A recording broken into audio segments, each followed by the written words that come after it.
2022 मध्ये हा व्यक्ती गावाकडून आपल्या पत्नीला कॅन्सर झाला म्हणून ट्रीटमेंटसाठी गावात घेऊन आला। त्याच्यानंतर हमखास हॉस्पिटलमध्ये त्यांना दाखवलं।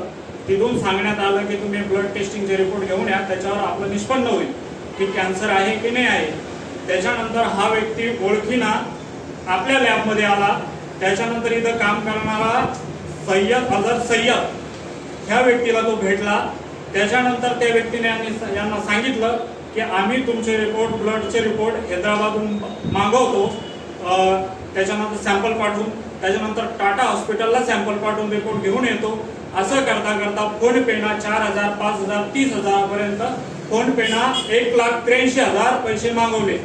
त्याच्यानंतर हा व्यक्तीला कळलं, ज्यावेळेस आपली फसवणूक झाली, तो व्यक्ती इथं आला। इथं असं सांगण्यात आलं की तुमची जी ट्रीटमेंट आहे शासकीय योजनेत बसू, नंतर तुमचा पैसा येईल।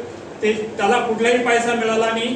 त्याची जी फसवणूक झालेली ती पूर्ण रक्कम घेतलेली 1,83,000 आणि 10,000 रुपये कॅश ती पूर्ण त्याला देण्यात यावी, अन्यथा आम्ही लॅबवर केस दाखल करणार।